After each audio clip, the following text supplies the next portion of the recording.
Hello, John. Thank you for coming back to the show here. Thanks for being thanks for being there, and thanks for everybody being here now on the show. So I just want to remind the audience that we're live streaming on YouTube and simulcasting on X Spaces. If you have a question, if you have a question, please type it in the chat box or join the X Spaces and just ask for the mic and you'll be able to ask your questions live on the show. We will also repeat this show on all the channels. So if you miss the live show, you'll be able to watch at your leisure. But before we start, please click the link that's in the description box. That will take you to John's website so you can sign up for periodicals and for readings. In addition, please share the links and hit the like button. So, John, let's begin with Ukraine.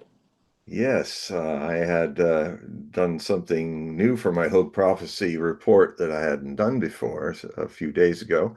I had, rather than write a whole magazine, as the Hogue Prophecy report is kind of a zine or an e-magazine, electronic magazine, fully illustrated. My subscribers got a three-page uh, sending that talked about an imminent emergency that was in the air around Friday. That the and even though the mainstream media, including in Kiev, does not inform the people what was going on, is the Le Gobelin Vert, as some of us call, Alex Christopherow calls him from the Duran, is the nickname we give the Green Goblin in French for Zelensky, Volodymyr Zelensky, the coke snorting um, president of Ukraine.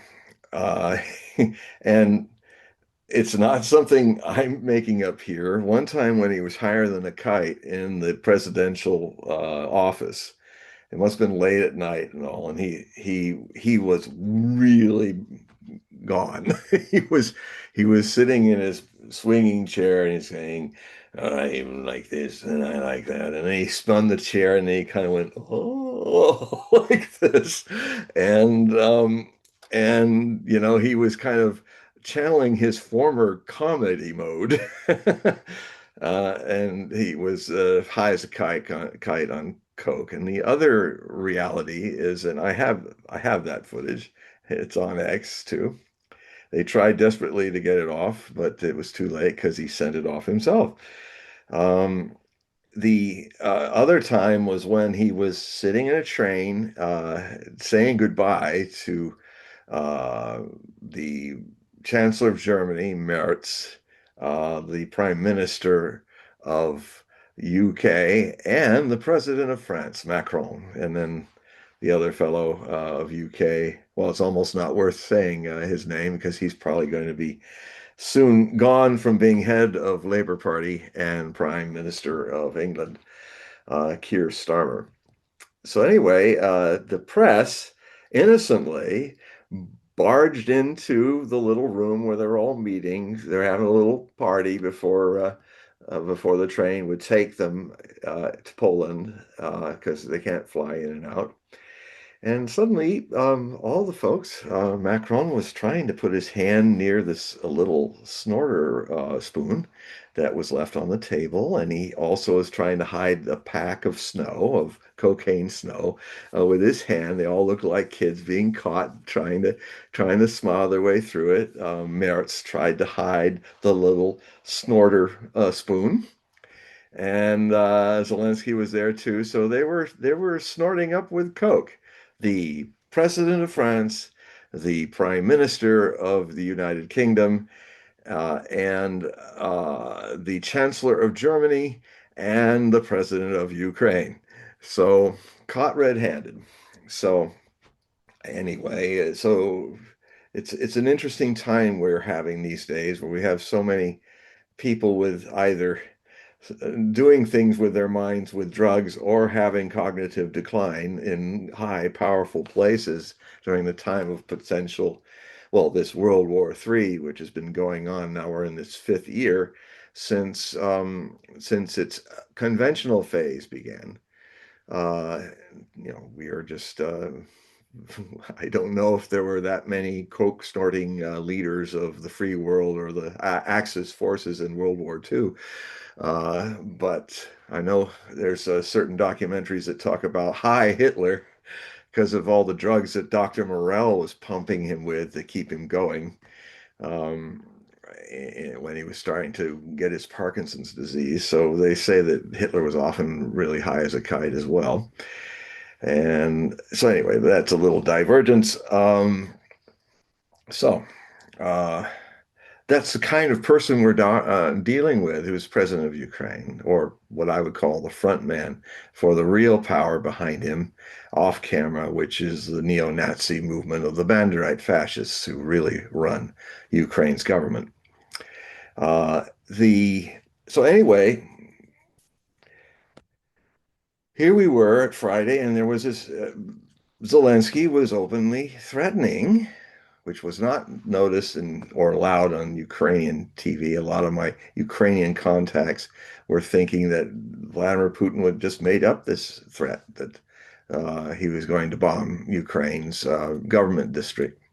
But the real story is that Volodymyr Zelensky actually said to a number of people who were going to be guests at the um, the Red Square 9th of May celebration of the great victory of the Soviet Union against Nazi Germany, alongside with the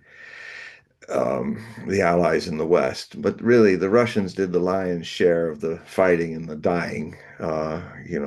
We lost 400,000 casualties.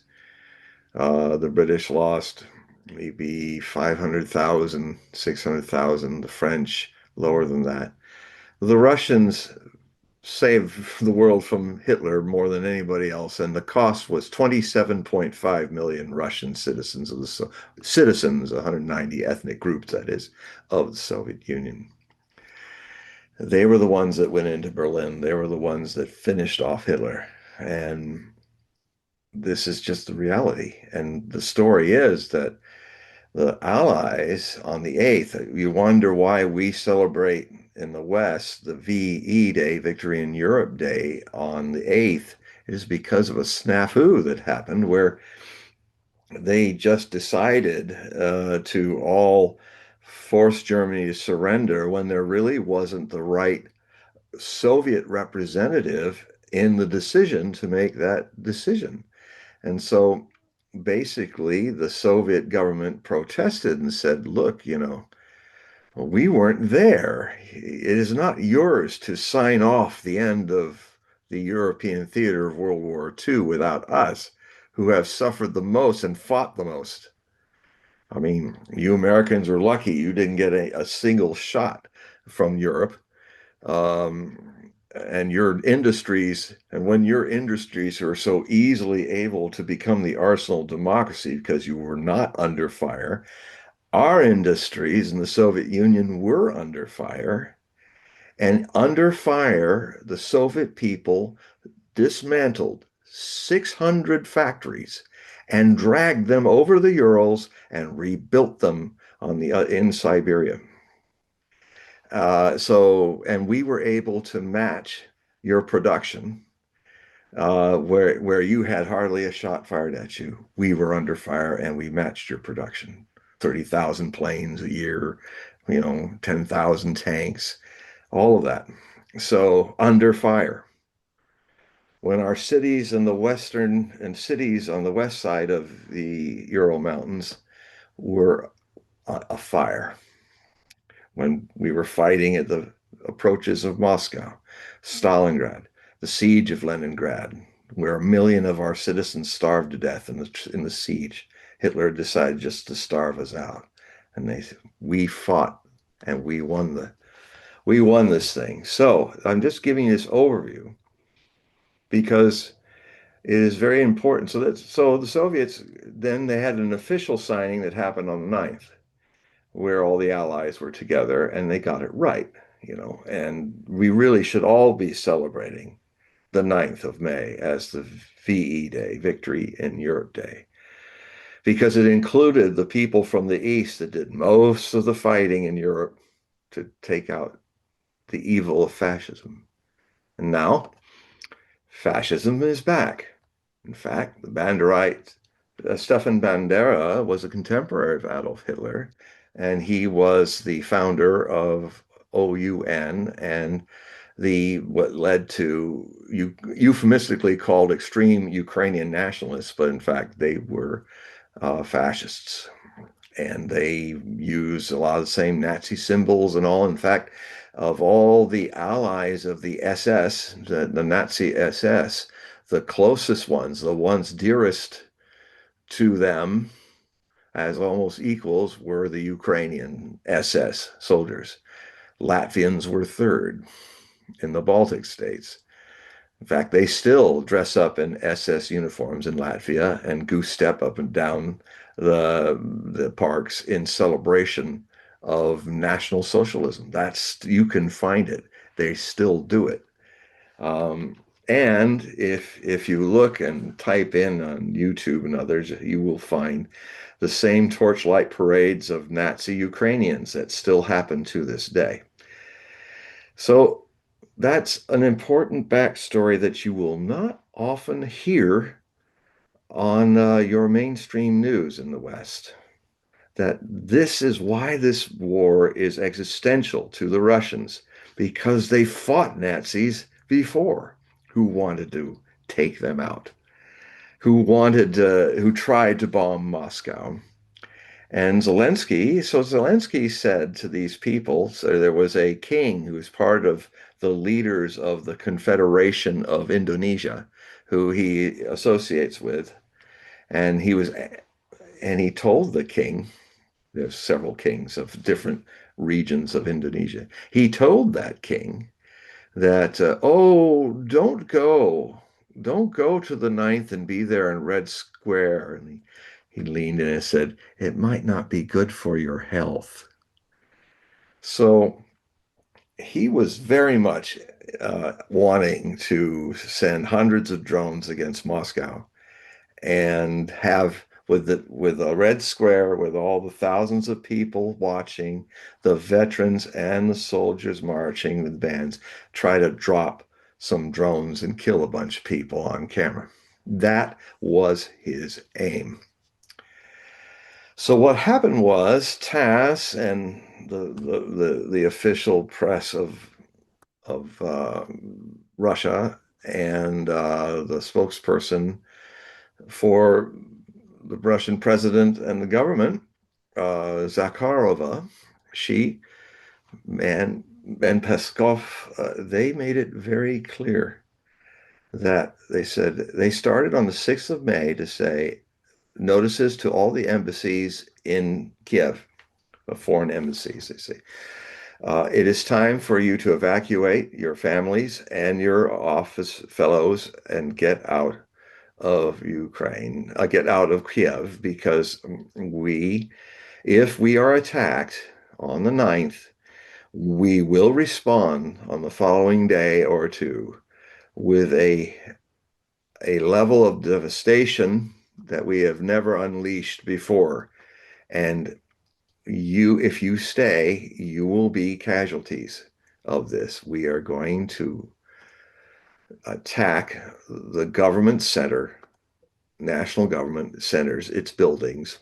Perhaps that would include the Rada, the parliament, the presidential palace, and all the ministries, especially the SBU, the secret services. And they were closing in the east of Volgograd in the Russian steppes. There's a large area where the Russians test their new hypersonic missiles. And whenever they're going to launch them or fire them in anger, like they have twice before in this war, testing their newest things, like the Oreshnik, the hazelnut, they close airspace over a vast area of that part of the central steppes, and they were doing it right after this warning was delivered. The airspace was verboten for any people to fly over. So they were already gearing up and ready to go. And what I think they were going to do is launch not one, but several Oreshnik Mach 12 missiles that cannot be shot down. They are kinetic missiles. They have six major um, uh, MIRVs, smaller warheads. And now, from what see for they shot them first at Dnipro back in 2024, the first one, and then they fired another one west of Lvov, and it was strange because it was even faster. It was the other one was Mach 10.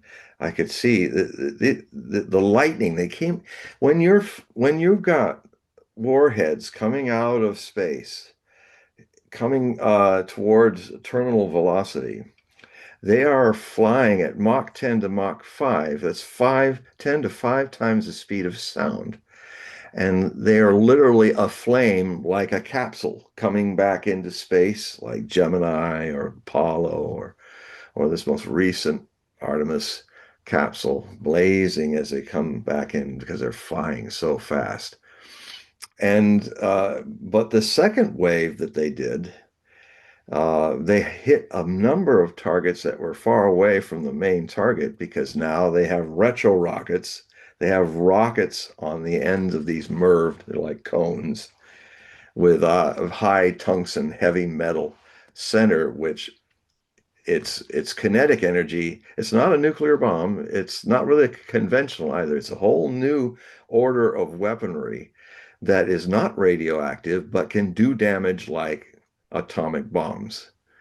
And so when the first time they came in, I've done this demonstration before, they come in like the reason why they're called Oreshnik is because they come in like these long flaming streaks out of the sky. And if you've ever seen a hazelnut tree when it has its ganglia of flowers developing, they hang like that. So that's why they call it the Oreshnik, because of the way um, hazel flowers hang on a vine. So they come in like going woo, woo, woo, woo. There are 36 of them. Those small bomblets then release smaller bomblets that are 36 warheads traveling at the first at Mach 10 into the Dnipro underground missile factory, uh, where they dug 4 levels deep into the very bowels of the underground missile factory. And you wouldn't see much damage from the outside, just the little holes where they went through. But when they opened up inside to see what was left inside, it was ghastly. There was nothing. So the underground missile manufacturer, which by the way were guided by a lot of German engineers who shouldn't have been there, was all turned to dust. And so So I imagine that the deep underground bunkers that are underground all the government buildings that were to be targeted were also going to dig deep 4 or 5 levels down and take those out too. And so and then when the second time it happened, they were even fast. Rather than going woof, woof, it was like woof, woof, oof, like that. Mach 12.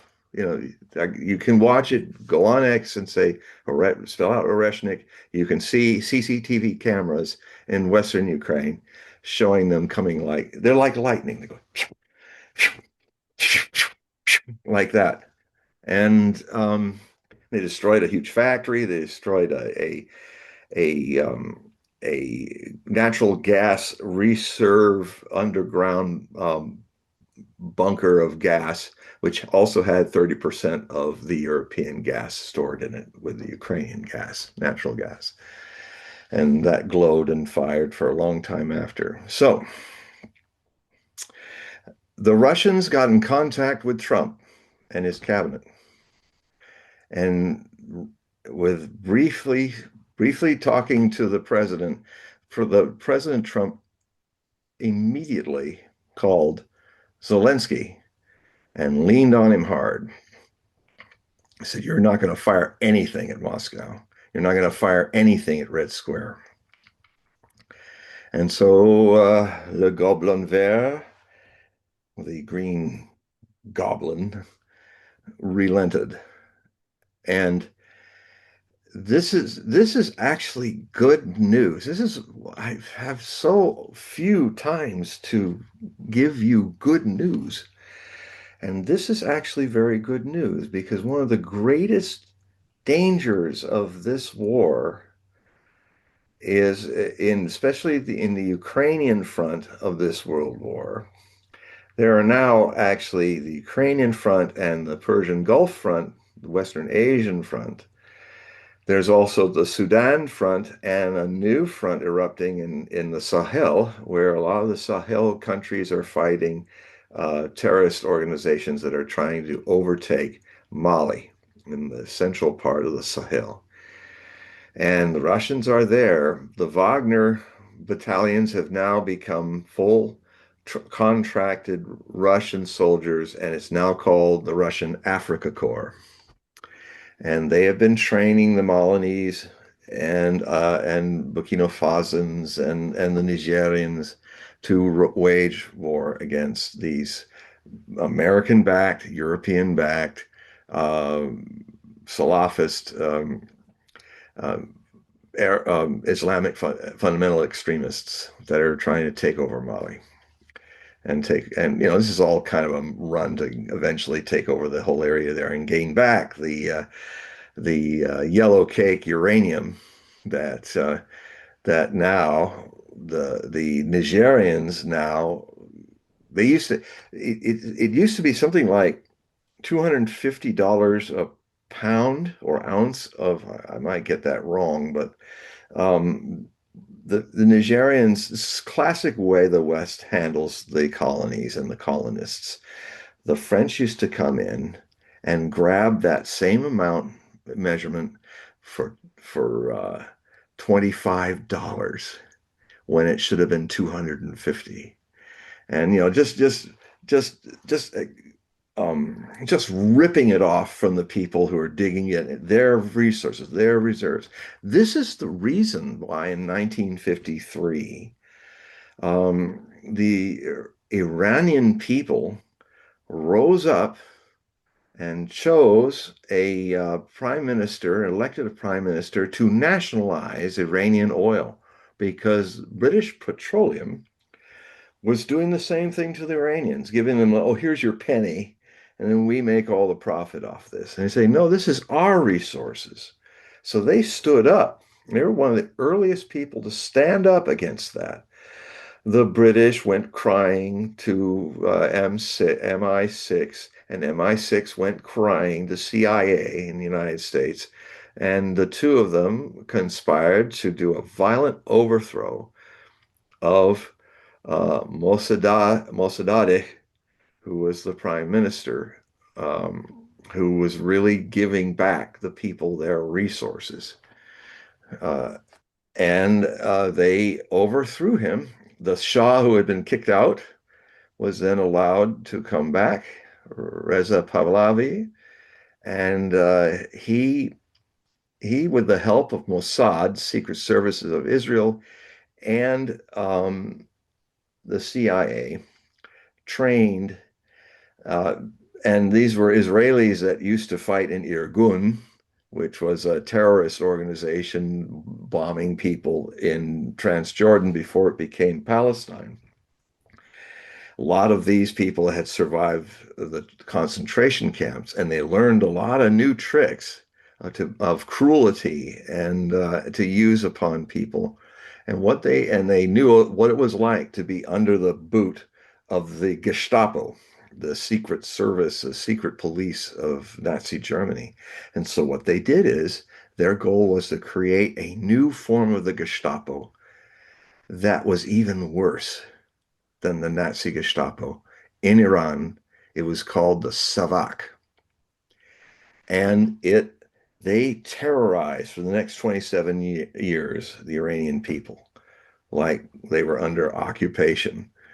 And that is why, folks, that is why in 1978-79, Iran rebelled and overthrew the tyranny And it was first a secular religion.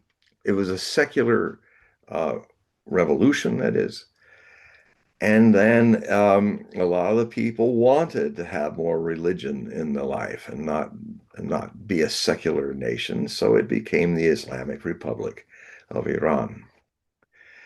Now, a lot of people still feel really angry in America about how for 444 days the American embassy people were under hostage by the Iranians. It might have been a mistake to do that because of they're still wanting to destroy Iran to this day for that. But what the Iranians exposed was when they got in there, they actually painstakingly took all the paper shredders, because in those days you only had one line paper shredders.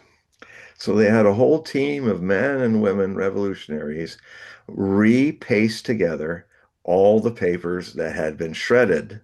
And it's very clear how the United States was completely involved with Savak and completely involved with the terrorizing of the Iranian people for 27 years. So, that's a side you're not going to hear. And if you don't hear both sides of a story, and you don't have to agree or believe anything I've just said about all this in the last 10 minutes, but I'm provoking you to check it out yourselves.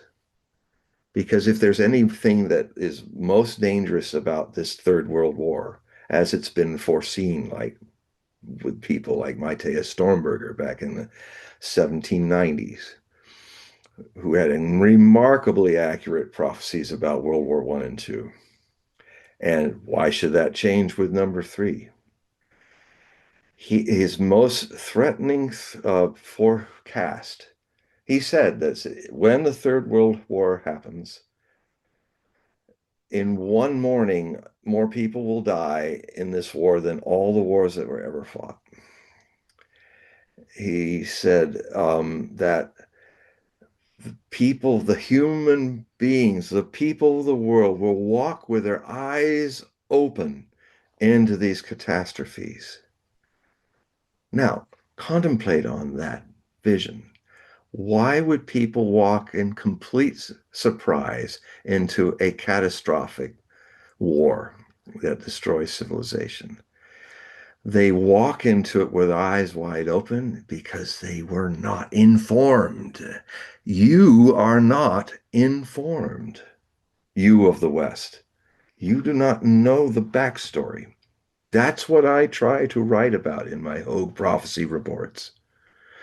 The context, the background. If you're to know the blow of the future, you can only do that by knowing how you got there. And by knowing how you got there and how your governments are not telling you how you got there, really, you will be those people walking with your eyes wide shut to the dangers.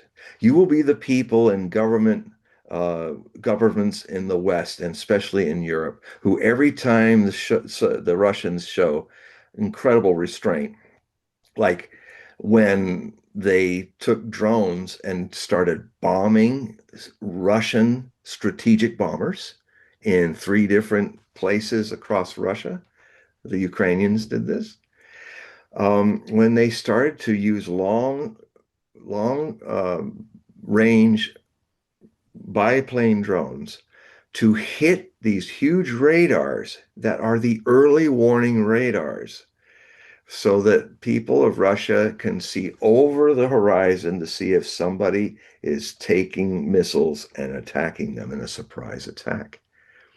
Now, I grew up in the first Cold War, which ended in 1989 with the collapse of the Soviet Union, which followed not long after in 2014, the second Cold War, which I predicted in my writings would be short and end in a hot war, which is since February 2022, we are in.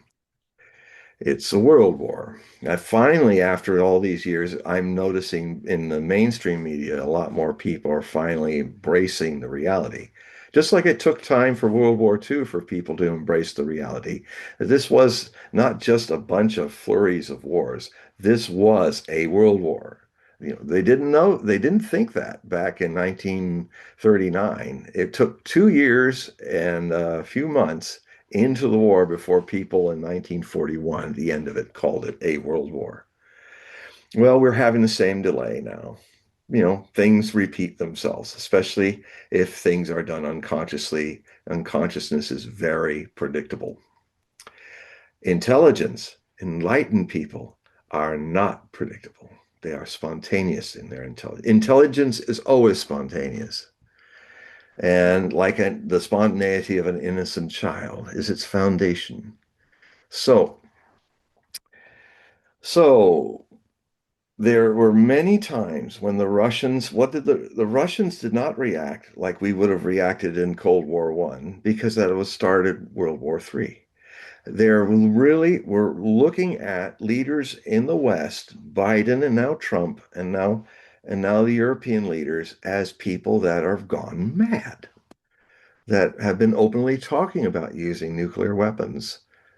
Even before this current war started, the Secretary General of NATO was openly saying, "Oh, why don't we just go from one and jump to 10 and just take a nuke and knock down all the Russians converging on the Donbass region to protect them from the Nazis who were trying to ethnically cleanse them out.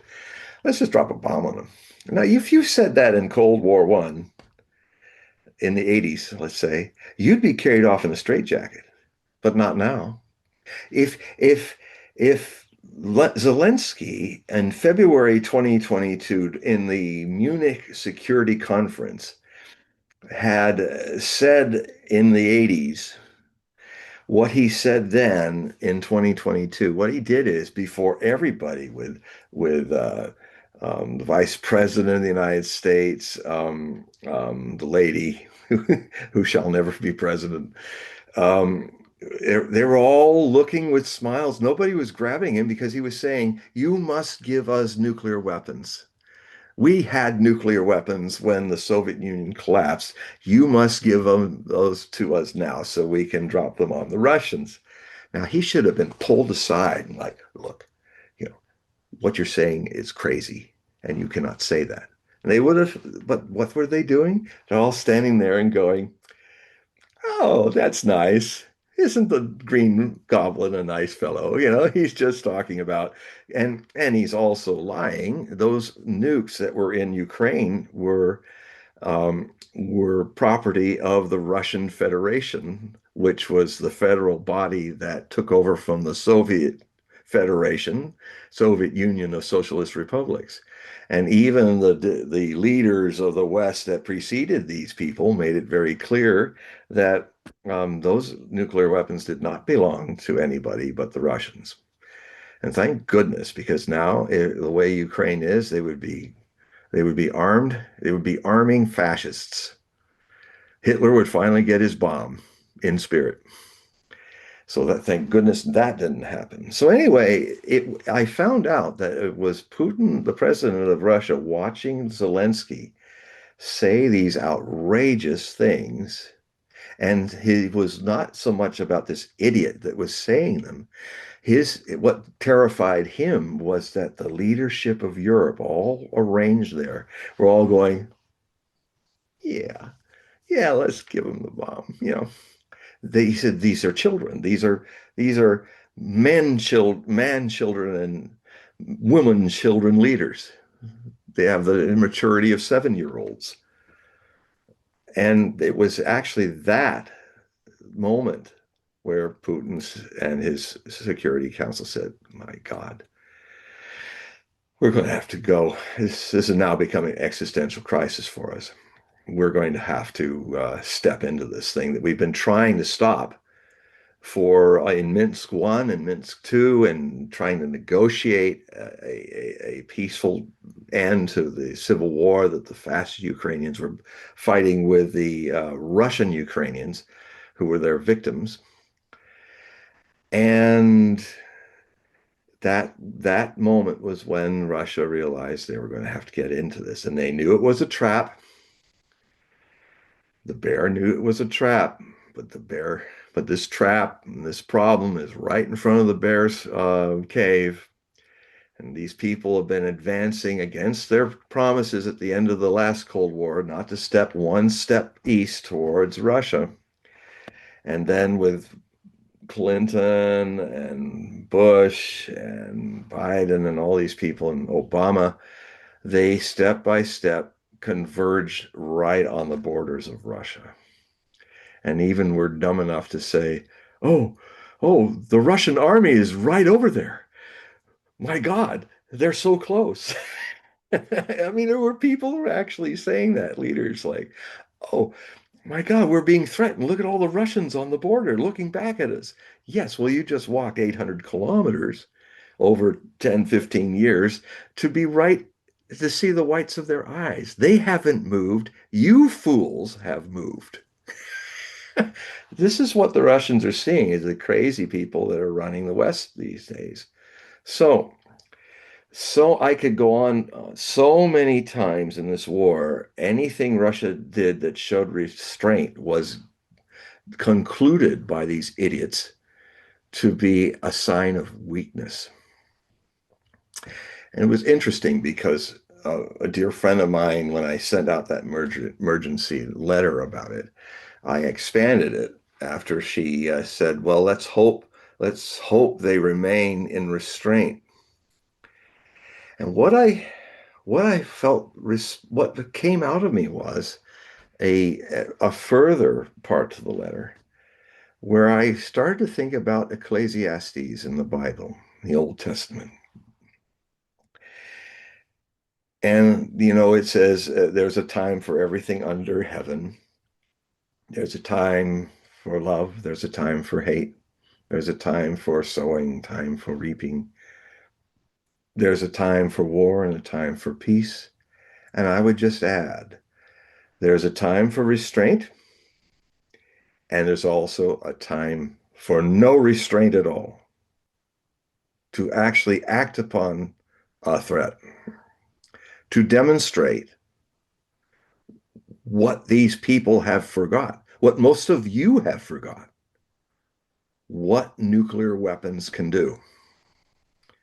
And in fact, you can show it by firing weapons that are not nuclear but kinesthetic, like the Oreshnik, all the advanced hypersonic missiles that the Russians have created because the arms race treaties were dismantled by the United States and the Europeans since 2002.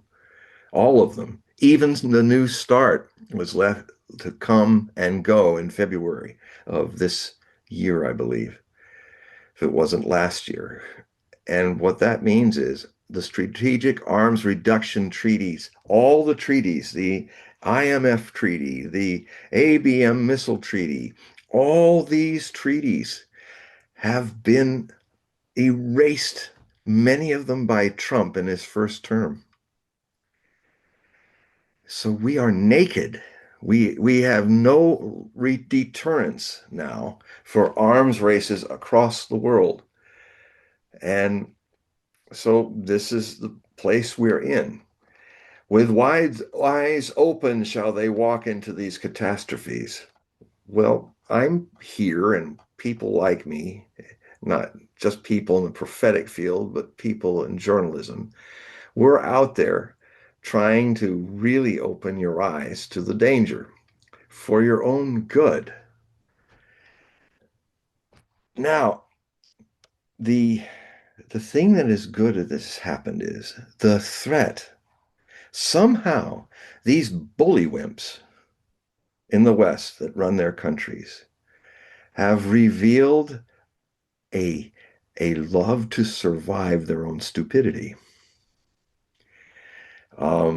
Even these idiots sensed this time around that the Russians were going to launch.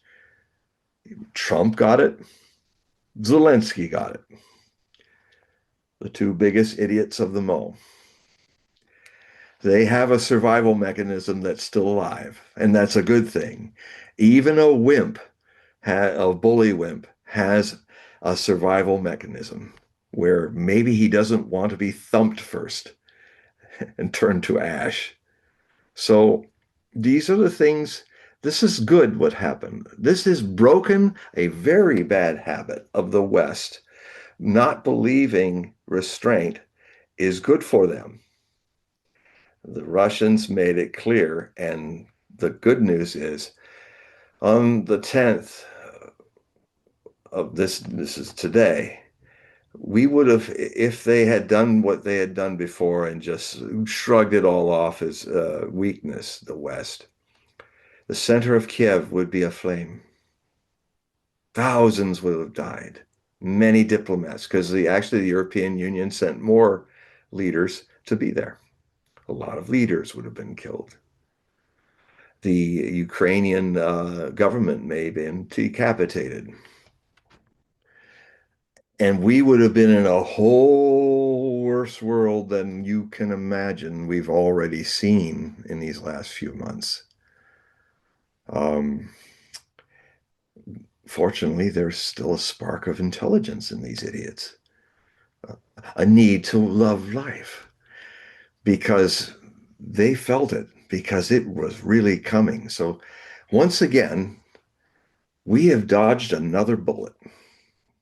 Now, I've over the years on this show and in my writings, I've talked about these, like a Ukrainian missile crisis that was coming, and then it actually came in the final weeks of Biden's presidency as a lame duck. And we were very close for that to have started World War III as a nuclear phase of World War III. We got through that. And I have not felt dread like I felt when I was nearly 7 when the Cuban Missile Crisis happened, when I felt it coming. And I was just 6, end of my 6th year. And I felt such an unbelievable dread. I have not, I felt that dread again the months leading up to September 11th, 2001, until the 10th. It was absolute, felt like I was dying from the agony of it. And then it happened. And I had been warning about it in my writings since 1983. I had been warning on national United States and television on the Fox network in March of 1996 that the second attempt on the Twin Towers would be successful. And I talked about the prophecies of the hollow mountains of Nostradamus and the great new city at latitude 45. And now latitudes can have a variance in the 16th century because they had no longitudes then to balance it out. So you can always give a few degrees this way or that because actually New York is 41 degrees. But it's close enough because it has to be a great new city that never existed in the time of the 1550s when Nostradamus wrote it. And you will find in that variance, New York had not existed yet for centuries. The New York City, the hollow mountains of the skyscrapers. Imagine if you highest thing you ever saw was the spires of Notre Dame in Paris, and you're seeing mountain size, 110 story acre stories climbing into the sky. You would be quite awestruck. It would not, in a vision, leave your memory to forget to write it down 4.7 centuries ago. So I am hopeful that this has been once again another example of something I've been telling you all that could be an evidence that a certain thing that's been an idea in India and was much more resurrected in the 20th century during the Cold War is that if spiritual practice across the world can bring to this world 200 more people who become enlightened than the average, because enlightenment consciousness has a quality that in a very small number can counterbalance all the infinite darkness of our unconsciousness. Just like the universe, all of its darkness cannot snuff out a single little candle. Only 200 more than the average will be, if this theory is true and it's happening, then there will be a counterweight of consciousness. And no matter how hard our leaders try, and our sleepwalking citizens of our leaders try to walk wide eyes shut into these catastrophes, they will not go over the abyss. They'll try desperately to destroy themselves unconsciously, but they won't be able to go over the abyss. Now, I've seen a whole lot of runs to that abyss in the last few years, and this was another time where, for the first time I've ever seen it, even the idiot leaders of the West kind of paused and reflected upon what uh, had been warned by Moscow, because it was coming. Now, I hope we don't have to go the next step. It's probably going to happen that a demonstration eventually will have to be done with hypersonic missiles by Russia to really scare straight the leaders of Europe. Hopefully not. I hope this has done it. But even then, if in less than 12 minutes there are hypersonic kinetic warheads that take out every factory that is building drones for Ukraine across Europe, which they could do in about 12 minutes from central Russia. And people in many countries of Europe will see at night these streaming fire flames going whoosh, whoosh, whoosh, taking out each factory all across Europe. I hope it doesn't take us that big a demonstration to see the light and start talking and ending this madness that we have pushed upon the Russians and the Iranians. We are the bad guys in this situation. You push them hard enough. If that doesn't work, then Sergei Karaganov, who is a fellow professor in Moscow, a very interesting source, speaks fluent Russian. He has been the advisor of Soviet leaders. He's been the advisor of Russian Federation leaders. And he always says, God forbid we have to go to this point, because he's a practicing Russian Orthodox Christian. And, nuclear weapons are evil. But if it has to happen that even this demonstration doesn't work, then there will be, as my own master predicted long ago, when these whirlwind times come, when there will be no ark to save us from our stupidity. There's only one ark you can find, and it is within you now. And my master said, that ark, the Noah's Ark of consciousness, is what I teach. And it's also what I teach as a disciple of my master. This this consciousness, the lifting of consciousness, all of you have a very important part in this. Lift your consciousness. You may tip the balance and save your future from foolery and stupidity that the West is leading it into. And my master, in that prophecy he made back in March 1983, he also said that not only would there be weather changes that are going out of control, that were biblical floods and droughts and things. He also said, and then the tension of war all around the world would lead eventually to some nuclear detonations. He didn't say the whole bunch, but some nuclear weapons used. So I'm hoping that's what he's meaning, is foreseeing the Soviet or the Russian demonstration of where this could go if the kinetic energy bombs, or farther back, the warning of Russia just recently, does not register to the West.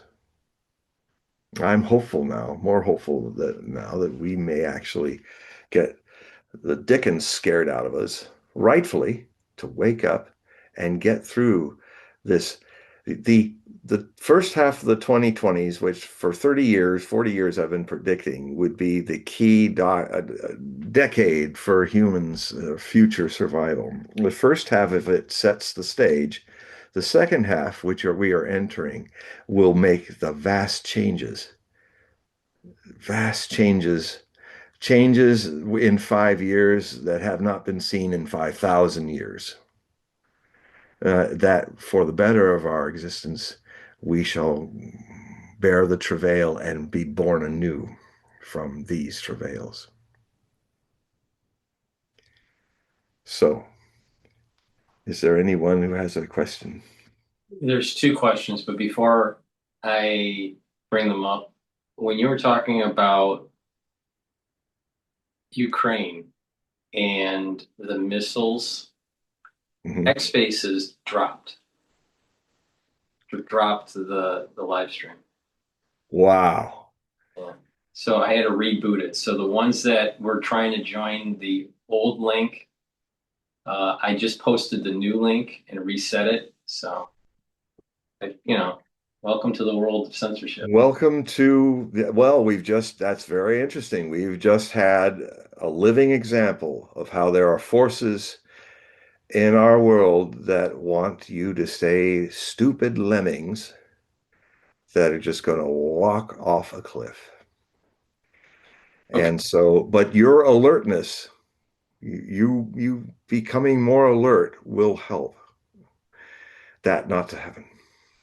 Okay. So, Jared mentioned that he wants to set up a reading for his mother and what your email was. So I did put a link in the chat to John's website to sign up for the reading. But if you just want to, Yeah, this is great. I'd love to do a reading for her. And this is a beautiful thing that also can happen. I mean, I don't just read the world, but I this very same mystery that helps me read the world accurately, and that's documented, is one-on-one with just me and another human being. And it's beautiful because it's very playful and it's very loving when it's one-on-one. And the way I do it is it's on Zoom, and you will see if you see the link for the reading, just click on it, and it will tell you, it will take you to an email, and just put Hogue reading on it because I have my computers open wide to receive anything. I don't want any bots to decide what I should see or not see. So that means I have a lot of junk and other things coming through. If you keep it simple with just the one line, Hogue reading, I immediately see it and I will get immediately back to you and give you the times that are available and or talk further about these readings. One thing that's important with these readings is that they they they can begin, although it's not needed to do it. But you can also, you will send me a free astro.com birth chart, which has a really fine design. It's easy to read for me. And so we might start looking at your astrology. Although I've done a couple readings of late where we just go into the tarot, and that's also great because the way I do tarot, the Grand Celtic Cross is what I do, which, you have the issue of the reading. The lock and the key is a card that's over it.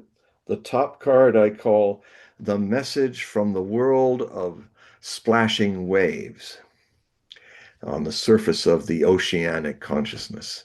They all splash and they're all identified with their shapes and have completely forgotten to look in and notice that all of them have exactly the same water of the oceanic consciousness in them.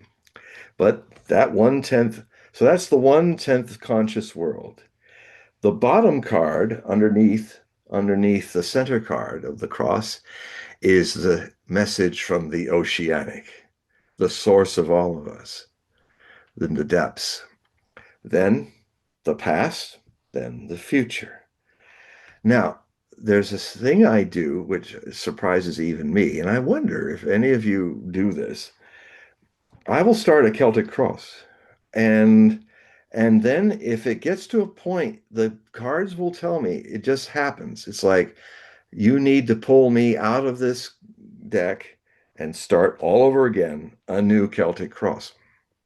I just did a reading like this the other day, and and and it was with Susan. We had a wonderful, wonderful time. We these readings.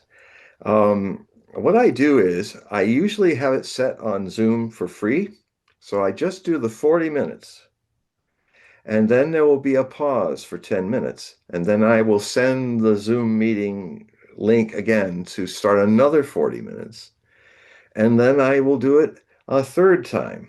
And so it's usually 3 times 40 minutes is the reading. So it's a nice long reading. So it needs little breaks. So you can get up, move around, go to the bathroom, do, walk around. But there's a phenomenon that happens, and it'll be interesting to see if you get a reading, if you also experience this, because many of the people who do the reading experience it. There's, I don't know what makes it do this because, I do this work like a millipede walks on 500 legs on either side of its body. I don't think about how I'm thinking has to be out of the way. Being has to be there. And then from that source, as I was initiated by Osho to do this, he said, from that space, whatever you say and do is absolutely right. It's what's needed in the moment for the client, what's needed for the moment for the world to hear as well. But the small and the large are the same to me. So anyway, what happens is I get a little warning 30 minutes in, and then the time clock starts going on the other person's screen as well as mine.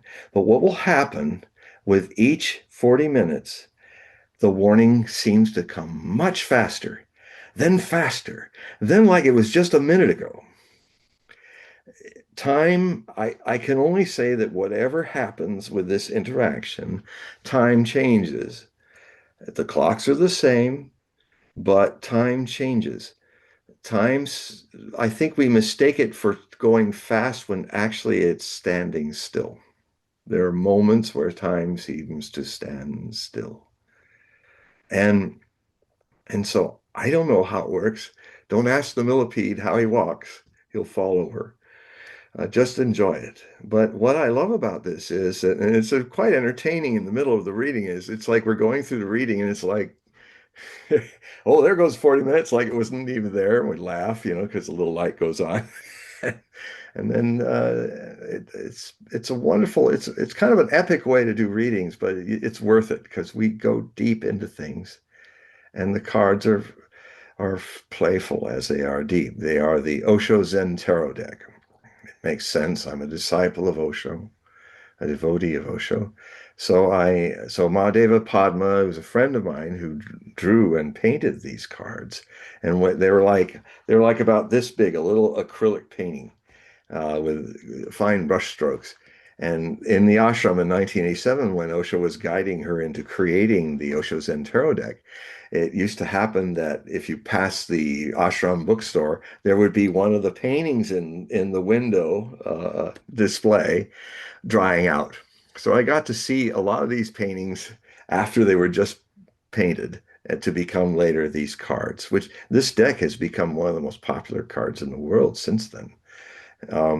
And so I'd love to play and go deep with all of you guys playfully. And it's a wonderful experience for me and for my readers. So hopefully your mom will do this, and hopefully a lot of you will come in and get this reading, and we can share a wonderful experience together. All right. The next question was, do you think Maxwell will be pardoned by Trump? Max, Ghislaine Maxwell. Oh, Maxwell. See, you said Maxwell. I couldn't. No, no, Maxwell, Maxwell. Gillian Maxwell. Well, if he can pardon himself, which I'm sure he will do of everything, he could pardon her too, I suppose. Um, I don't know. I don't know if he will be there to pardon anyone. I've said a long time that I mean, I made notes of it in 2016 when I had just released my first book on Trump. I was about to get ready to write about his second term, and I was kind of hoping that I was starting early to look at this stuff. And since I said, well, how old will he be in at the end of his second term? And I wondered because I know his family, towards the end of their life cycle, a lot of Trumps get dementia. And I thought, oh, well, is he going to get it? And so I dug up the notes for that and I published it in the Hogue Prophecy Reports. They're from September of 2016, I think. And I would look at them. No, it was yeah, I think yeah, no, it was the end of 2016. But anyway, I would look at them.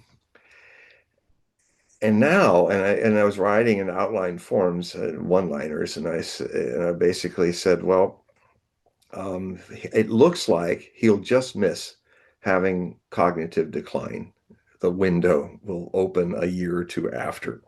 If I said he'd have two terms. I never expected that he would have them separated by 4 years because of what was certainly a fraud, national fraud with ballots that took place in the 2020 election.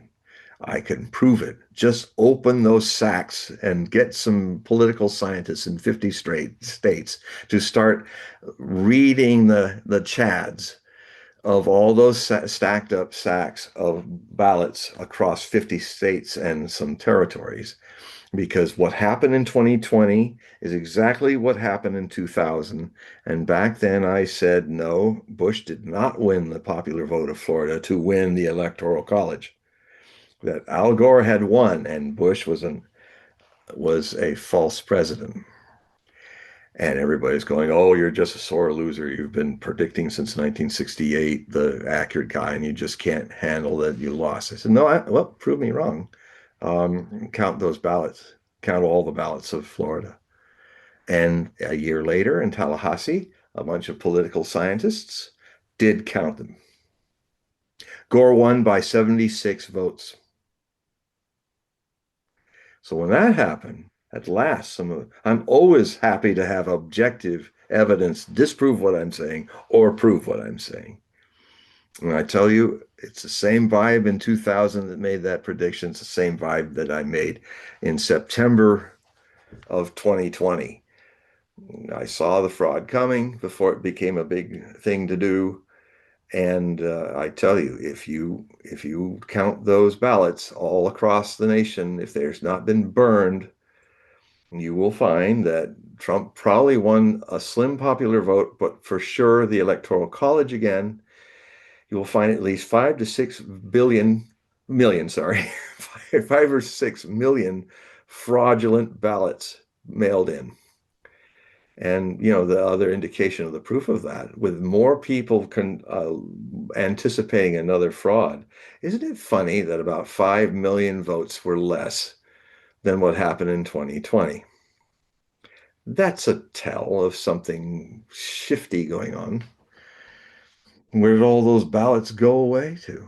It's the largest vote in history. It's beyond reality for Americans voting that much. For a guy who spent most of his time in the election process hiding in his bunker in his basement in Delaware and only being interviewed there. And sometimes I watched his interviews and he'd have some of these combusts with his dementia, Biden, and he'd start going, wow, I need to get really angry. And then they say, okay, our interview is over. Click, black, just like Xing us out today. And so, uh, yeah. There's this one guy that says Trump died last January in a helicopter accident with 87 other souls in DC. What is this guy talking about? Well, that must come from the National Perspirer. it is the new magazine that has followed the National Enquirer, which I used to read. And you must all go online and find it. The National Perspirer is as real as that story and all those people killed in a helicopter. But go ahead, find it. You won't. That's BS. Sorry. There's a lot of that out there. A Well, lot. yeah, I suspect there's actually going to be more because the Onion took over Infowars, and now they're gonna just make it a big parody about about Alex Jones. So I can see that there's going to be more of this Inquirer stuff. No, that's not true, is it? You're joking. Am I joking? Are No, you joking? no, I'm not joking. The Onion took The over Onion Alex took Jones? over. The Onion took over Infowars. When? It was last week. Through Oh, they had I was busy with Ukraine. I missed yeah, that one. no, no. I'll What go check that happened out. was is that he had to sell because he was going bankrupt. He had to sell it, and that consortium bought the assets. Now that would be a great joke of the Onion to do for as a fake. Well, no, I mean, so the problem is that there's money backing them. There's no real business reason to do it Yeah. other Uh, than to muddy just kind of like create a smoke screen, yeah. create, a lot of, a lot of fake news and fake articles. And then it hurts I think it hurts um, the alternative news genre.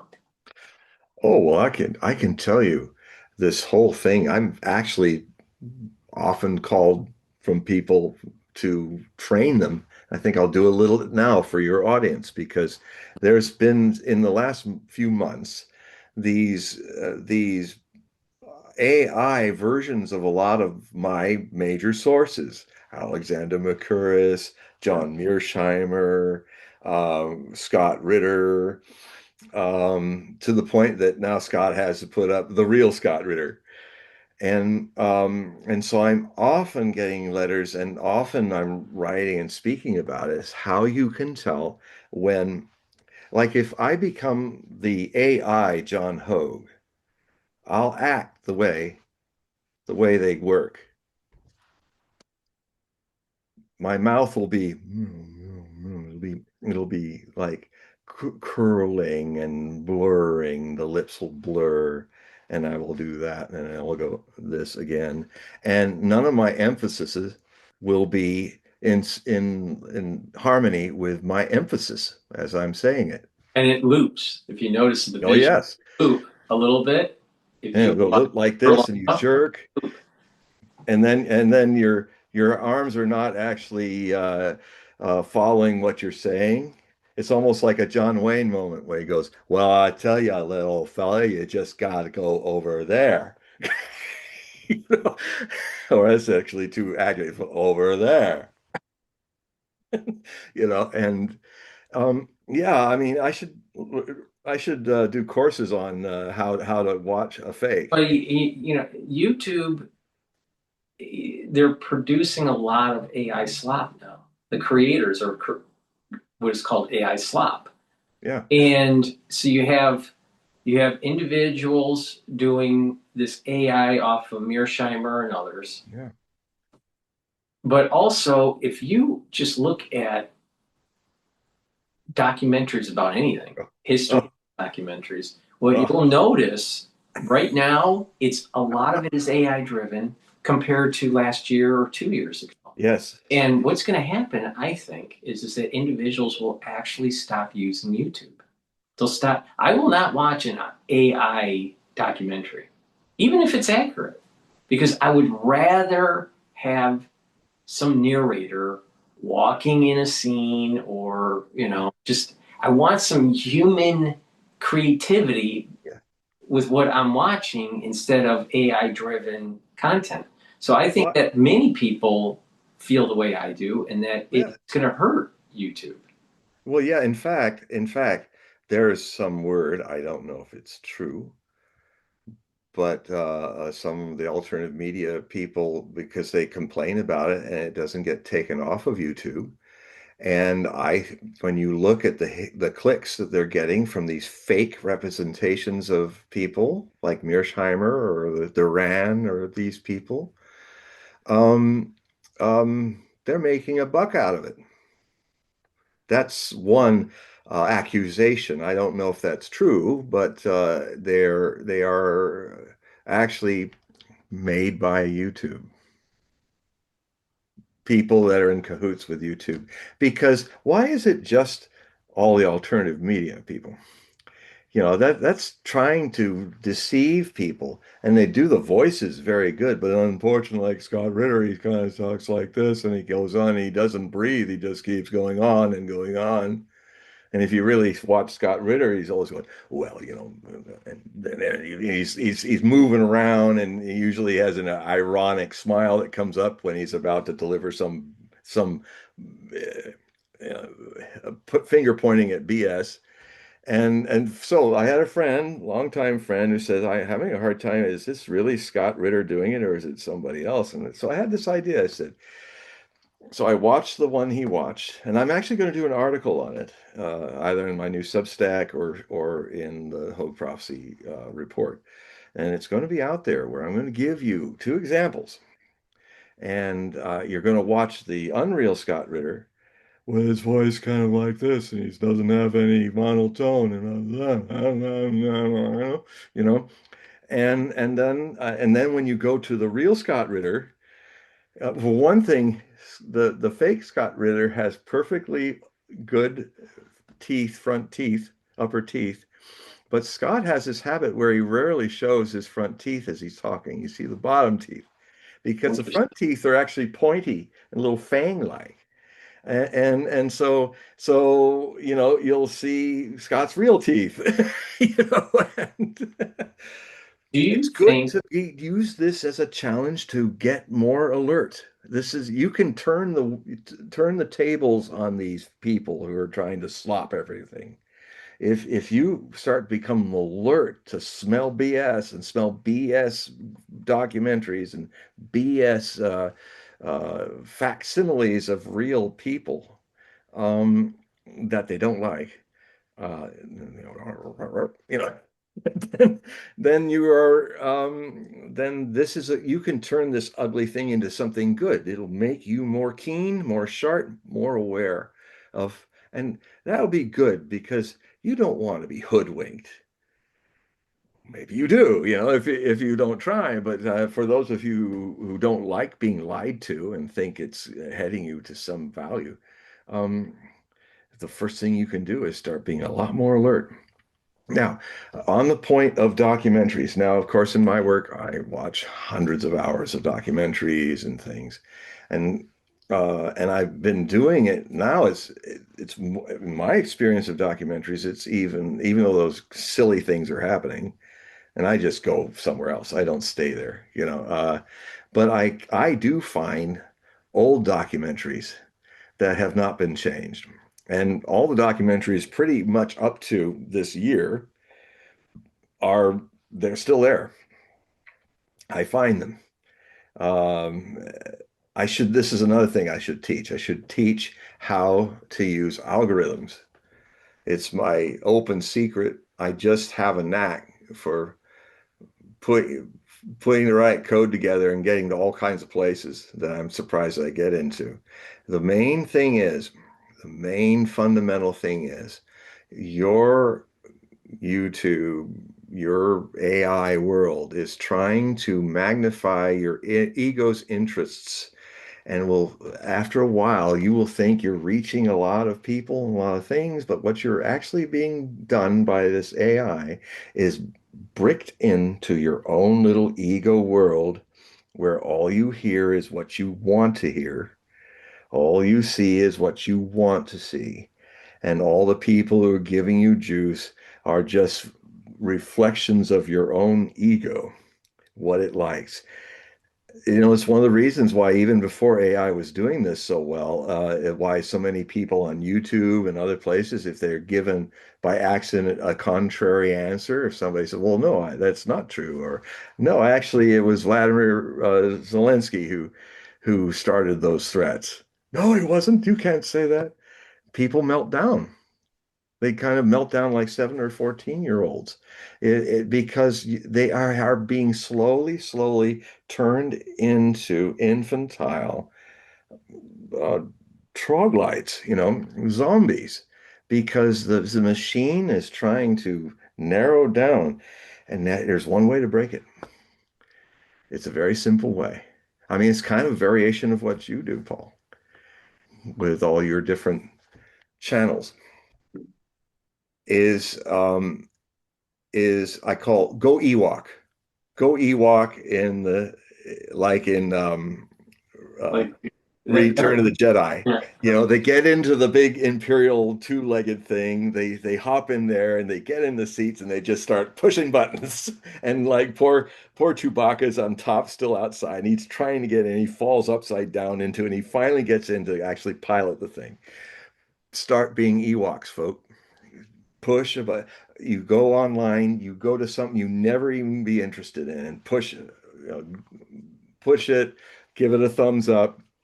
Go to something, give it a thumbs up. Stuff you never deal with. And what you're doing is you're training the robot, the algorithms, to give you everything rather than nourish and feed your unconscious ego interests. another thing that I've noticed, and it's tied into the algorithm, is just that it has a tendency to feed people into emotional topics or emotionally charged. Hmm. And there there's a feedback loop, positive feedback loop for more of it. So Hmm. what happens is that you have podcasters talking about other podcasters like Candace Owens talking about Candace Tucker Owens versus Carlson, or vice versa, or what's yeah, going on with Candace Owens soap and opera. Ben Shapiro and all this Yeah. stuff. And what happens is that there's more eyeballs to their channel, so they do it more often for the advertising revenue. So Yeah. what's happening with YouTube now is just that unless you break the algorithm, you're in this whole psychological cesspool, Yeah. and some people love hearing it, and other people are just like they tune out. Now, as a meditator, I've tried this with X. I watch how X is like it'll start off, it's like you dig with each thing that scrolls up. At first, it's things you're really looking for. And then at a certain point, it gets eventually to the big bosomed girls playing around with their clothes and people getting in fights in bars. And, the it becomes really sordid and at a certain point you go, stop. My eyes are watering. I'm watching what it's doing to me as I watch, as a Well, meditator. another thing that I've noticed, John, is just that there seems to be a marketing scheme within X to push for people to become addicted to cigarettes. If you notice, a lot of pictures Yeah, of celebrities from the 50s are popping up smoking. You have these little ads. And I think what's going to happen is it's prepping for more pulmonary disease in the future. And when I say in the future, I'm not talking 20 years away. I'm talking like that'll be great for the sickness industrial 24 complex. months away. Yeah, there'll be more people sick. We don't want healthy people. We'll Right. go out of business. We're not like what the Chinese did, where you didn't get paid unless if a person got sick, you stopped getting paid.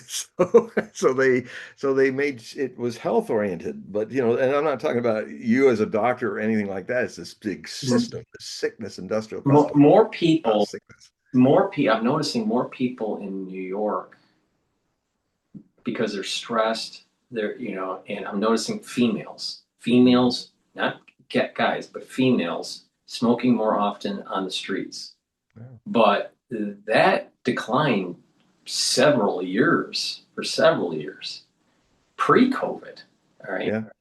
But now all of a sudden it's popping up again. And I'm willing to bet it's because of social media pushing it or pushing it in uh, maybe the movies or in TV series that people are watching on Netflix or whatever. Yeah. But this is not healthy Yeah. because there was a little bit of a trend where people were starting to get healthy. But I'm starting to see with these algorithms with social media, they're trying to get you back into this unhealthy state. And it makes you Yeah, wonder because why. It makes you make more money with people in misery and sickness. They have to go to the psychiatrist. They have to go to the hospital. You know, we make sure the food's shit so that they get sick over a period of life. And we make health food expensive and junk food cheap.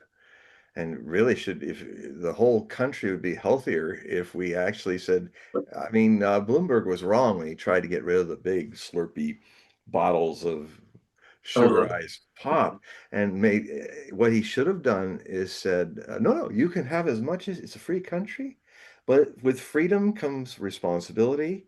And so you go ahead and ruin your body, but we're charging this extra tax on these things because the rest of us will have to pay for your health care because you were irresponsible with the way you got yourself ruined at an early age with all well, this junk. I'd take it one step further. I would Hmm? say that if certain behaviors actually are known to mitigate, or let me rephrase it. If certain behaviors have a tendency to lead to further decline in health, then there should be actually less medical care for that individual that's provided. You know, So, like it, for example, if someone, let's say they have a pulmonary disease, they end up getting COPD. It's not because of a work-related incident, but it was because they were smoking. Then I would say, why should they get medical? Why should insurance pay for their actual self-induced disease? well, because it's just like what's going on X and other places, psychic degeneration. It's there is a very dark, unconscious, habitual way that's overtaking the world and the society. It's not overtaking some countries. It's not overtaking Russia. It's not overtaking China at this point. But here in the West, there's all kinds of forces that are really trying to destroy the civilization and people within it. I mean, the other thing that's amazing is how European leadership just opened the gates and let all all these people, African people, Asian people, Middle Eastern people, many of them trying to escape the wars of the West, and just let them in. And, I remember that France used to be, I mean, I have some French friends, and they're telling me about this all the time, how um, it used to be that people came to France, and it was just known that if you come to France, if you're black or African or Asian or something, you have to learn French and assimilate yourself in the society. Now, you can still go to the mosque, you can still do all of that, and you should, but it's just, but you look at Russia, and Russia is one of the most populous countries with Muslims in it, and they don't have wars and problems because of, I mean, Russia's a great example of how you can make this work and keep everybody's individual religion and culture respected. Um, right now, my friend says that in Paris, I mean, it's like there's it's like turning into Africa, and it's like the people are not even trying to assimilate. It's literally they just do what they wanted to do in Africa, and they're doing it there, and the Parisian government is just giving them the means and the the money to destroy European culture. And the irony is that when it all goes down and it's in ruins as culture, the irony is those people will probably go back to Africa because it'll be getting better. It'll be more improved. But it's not because they came to France. It'll be because of the Africans who stayed there who made it better. And then they may say, no, no, we don't want you back. You're the past, we won't want you back. You've gotten into this whole thing of just, I'm entitled to destroy a civilization to save it. And you're seeing it in New York with the mayor, with the taxation. Yeah. But there are supposedly 5 states that are looking into second home taxation. Well, Aquarius, now I get a little astrological with everybody here. We are at the end of 2024. Pluto finished its 7 transits back and forth over the United States birth position of Pluto at 27 degrees Capricorn. 248 years it took for it to come back and do those 7 back and forth, back and forth. Pluto rules ages, epochs, cycles of history, and generational transformation or degeneration. And Pluto is now moved again to go through the 12 zodiac signs again. And it will not return until 2177-ish, I think, in the next return. So America has lived through one life cycle and now has an opportunity either to die as a nation, break up, or renew itself in a new 248-year life cycle. And since it's now repeating what the stars, how they were at its birth, and what it gave birth to was the Declaration of Independence, all of the blueprint for this country. When in 1777, the year after the Declaration was declared, Pluto went into Aquarius. Aquarius is the sign of masses of people seeking personal sovereignty.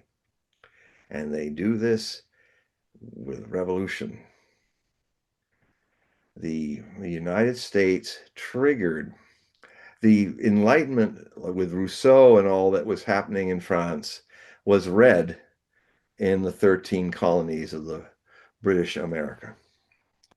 And then those ideas were helping the founding fathers and mothers of this country create a new form of modern democracy.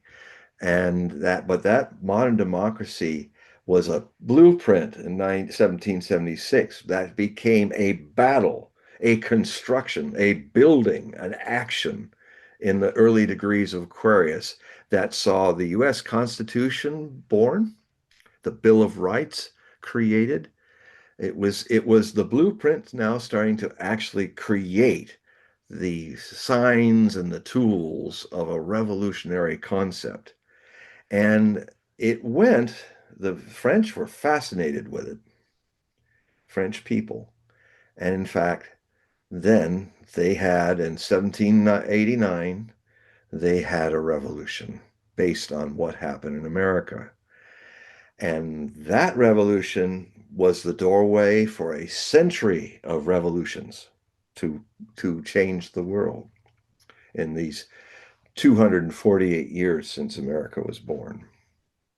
Now, these we are now not we have just finished in 1994 the cycle of the United States birth and death, and now it's got a chance to be reborn again, but it has to redefine itself, as Americans are actually very good at doing if they don't miss every 29-year return of Saturn to Scorpio. And I've written articles about this in the 2000s and all that. After the end of the Civil War, uh, it ended with Scorpio returning to the sign of Pluto turning to the sign of Scorpio. We had this terrible cancer that was with us at the inception of our nation of slavery, and they were wise not to try to fix that too, on top of just trying to establish a republic. So it was wise of them to put that aside because it the republic would have never happened. They were smart enough to realize that that ugly part of us had to be something that within the coming decades, every which way the North and the South tried to deal with free states and slave states, they tried their best. They did everything to make it happen. And finally came this prophet just before it happened, John Brown, one of the most accurate prophets in the history of prophecy. He was an abolitionist.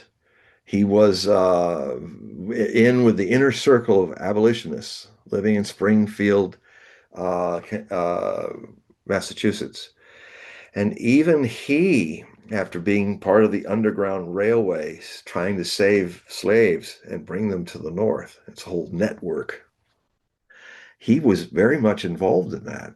Courageous, and a man who didn't just talk about freeing people, but did it. And even he came to a conclusion which was not easy for him to conclude to. He long and hard meditated upon this problem, and he finally, by the 1850s, he was saying, you know what? This cannot be solved through peaceful means. This curse upon our land between North and South will require a baptism of blood in a civil war. It's the only way, and all Americans will repent on either side. That this it has to be purged by battle. And now, Frederick Douglass, who was one of my favorite heroes, I even played him one time.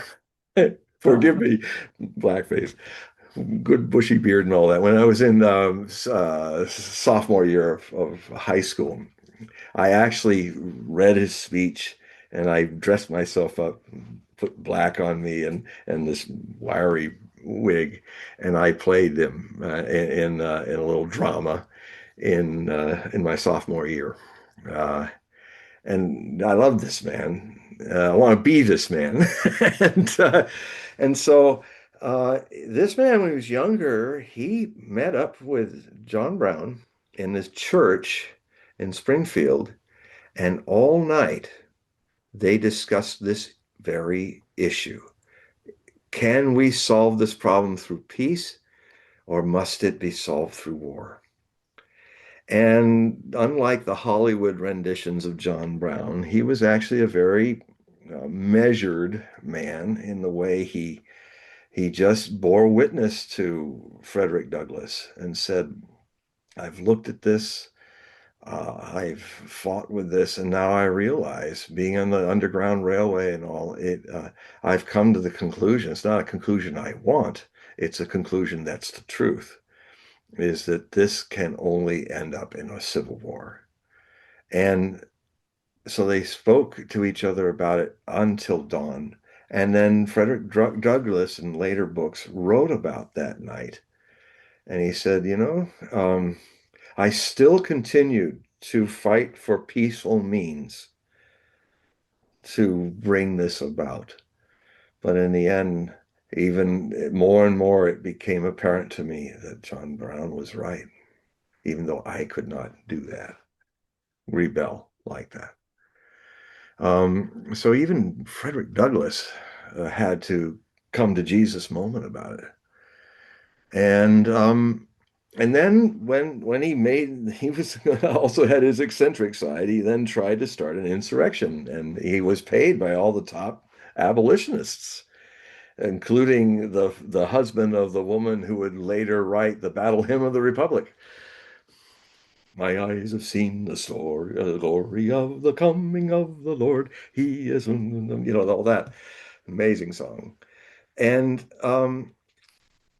so he went for it. He didn't have enough men. He didn't have enough money, but he was trying to take the armory in Harper's Ferry and try. He was a man of action. He's not just going to talk about it. he's going to do it. And so he tried to start an insurrection with some other, armed abolitionists and blacks and people that were joining him. And it ended up that he was holed up in the armory. That they cut the wires in Harper's Ferry, but the wires a few miles outside the next town were good. So people ran there, wired Washington. And guess who marched into with the Marines to take down John Brown and his guys in this insurrection? Colonel Robert E. Lee of Virginia, a Union colonel. And who was his liaison officer? Um, um, it was that red-bearded cavalryman. That was the greatest cavalryman of the Confederacy. I can't remember his name, but he was the man that was a famous big red-bearded cavalryman who was the main commander of cavalry for the Army of Northern Virginia. He was also there. Yeah, you can check it out for me. I'm having an elderly moment. Did he survive the war or was he killed? No, he died in Brandy Station. He died, and it's very tragic because somehow he just it's so funny about the Confederate Army. Whenever they got north, whenever they crossed the Mason-Dixon and did stuff, they found that the Northerners shot better and they fought better, and then they did some dumb stuff. And what he did in the Battle of Gettysburg, which decided the Civil War, um, maybe his name was Brady, I don't know, but that was the photographer. He went on a wild goose chase, capturing all kinds of Union wagons and supplies, which certainly the Army of North Virginia needed. But he did this, not doing his duty, which is be the eyes of the Army of Northern Virginia. So poor Lee was fighting the first of 3 days at Gettysburg, and he didn't know where the Union Army was because this guy was off on some wild goose chase, and he came back, and it was a very stern Robert E. Lee. He said, "Sir, you are the eyes of the army, and the army you made blind." And of course, he wanted to take his sword. If you put in the algorithm who is the most famous Confederate cavalry general, it'll come right up. Jeb Uh, Stuart? yeah, Jeb Stuart. Yeah. Okay. Yeah. So anyway, he gives Lee the sword, and Lee says, "I tell you, there's no time for this." So he says, "Look," as he gives him back his sword, a mistake, his sword. He said, "Look, a mistake has been made. And as a man, you just take it and move on and do your duty. I will not let you resign. I need you. You are my eyes for this war." And so in 1864, when it's clear that the South was losing because of Gettysburg, because of Stuart kind of had a presentiment that he was going to Uh, die. I just saw his picture. Now I know. Yeah, yeah. He had a presentiment that he was going to die, and in the last day of his life, he was very depressed. Kind of had a feeling, oh man, and I think he felt that then that it was my fault. I I I lost this war. Of course, it would have lost anyway, but anyway, he now, if Lee had not ignored his Longstreet, General Longstreet had the right idea. Now, Lee might have been a great general, but he was Napoleonic in his way of generaling. Longstreet was a man of the future. He was already aware of the need to do strategic withdrawals. And what he wanted the army to do is get back over the Appalachian passes, go down around and get behind the Union on a field where it was the Union Army that had to extend itself wide and attack up hills to fight the Confederate Army by putting himself between Washington and the Union Army. And it's possible that the battle that would have happened then might have ended the Civil War with the preservation of, unfortunately, of the slave states. So there were a lot of big things that happened in that moment, but of that campaign. Um, so uh, This is what's so important about looking at documentaries. And I would just tell people, don't look at any of the new stuff. Now, I've seen a few people use artificial intelligence right. And actually, there are some people that are using AI where they have you literally walking through Rome during the empire's greatest days or walking through Constantinople. And it is magnificent what they're doing. And it's not full of the bogus stuff or somebody wearing a top hat in the middle of it or that. I know because this is an important message. If you, all of you, if you think AI means that you have to be less vigilant and less educated, you are fatally wrong. You will have to even know your history even more better and then if you do, AI, you will know how to tame AI with your own intelligence and make it do what you want it to do, not let it become an authority that it is not in your life. It will only hasten your retardation. But here's the issue with the citizenry in the United States. They have a knee-jerk reaction on public policy, what they're voting for, a particular candidate or a particular proposal in their town. Most of the voters really do not know the nuance of policy. They've never You can, read the Constitution. right. And so you can take this one step further. And it's like if they're not informed enough to just vote, then they're not really informed enough to really give the reins of decision making to AI. you know, No, so so yeah, we what I'm noticing is that as we march closer and closer to maybe the singularity point, the quality of everything is going down. The quality of clothing, the quality of car making, the quality of the service sector, going to the restaurant has gone down.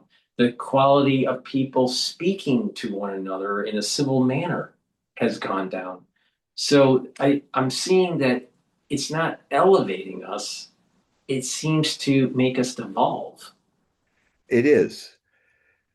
It's the sad reality that the forces of unconsciousness in us, our habitual mechanical ways, is one of the main reasons why we have become a species of Dr. Frankensteins, trying to make in our own image, which is ego driven and robotic, even though we are organic, um, not living in consciousness. And it's all too predictable where it will go. I've said often there are three things that threaten the future of humanity. World War III, a nuclear holocaust, is the least threatening. We will survive that. The second is a little harder to survive. The sixth mass extinction, better known as global warming. Not climate change. It's global warming, folks. The world is heating up. Just look at the temperatures since 1998. The aggregate of the rising falling temperatures is up, up, up. Even if you have a down and an up, it's all going that way. With so so that's the second one. But I've been saying since 1990, I used to call what people call artificial intelligence today. I called it virtual enlightenment. Virtual enlightenment. I'm virtually enlightened. I'm virtually a Buddha. I'm virtually, look at me, pretend a Christ conscious being. And I wrote about how this would cause a climate where in our collective souls, in our collective intellect, that we would be extinct from it. This is the greatest danger, and we've entered it now with the other two looming. Um, this idea that we should be a Dr. Frankenstein creating this monster. Now, Monster has, in 16th century French, since I've studied it with Nostradamus, has a very interesting meaning. Monstre also means to show some divine omen. Monstre means um, to reveal and as well. So monstre means some vision, some frightening thing, a warning. Frankenstein, the monstre, is a warning. And artificial idiocy is, I would have everybody never call it intelligence again. If you're an intelligent person, you will not call artificial. You will not call intelligence artificial. That is the greatest oxymoron ever made. I'm almost smart. I'm almost creative. I almost have revelations that make light bulbs light. Almost. It's like my friend Roger Heisman and I used to do funny skits and stuff and radio and stuff, and we had this one ad, Almost, who was a very great creator of preservatives and food and frigerizing food. He has now created new things that you can put into a microwave and eat. You can have almost a breakfast, almost dinner, almost lunch. Get almost foods. It's almost good. You know, it's like- You we all know, had it's, thought police. you know We what? had the thought police thing Yeah, with this, where these guys would be like Cubans with big sunglasses on, and they were kind of Cuban looking. And there was this gal, and she was feeding things to her dog, and then she's going petting the bed, and the dog gets up, a collie or something gets up on the bed, and suddenly the camera widens, and there's the two thought police. They're just standing there looking. And then she kind of goes, oh, and then she's grabbed and arrested. And then they come back in, they grab the dog.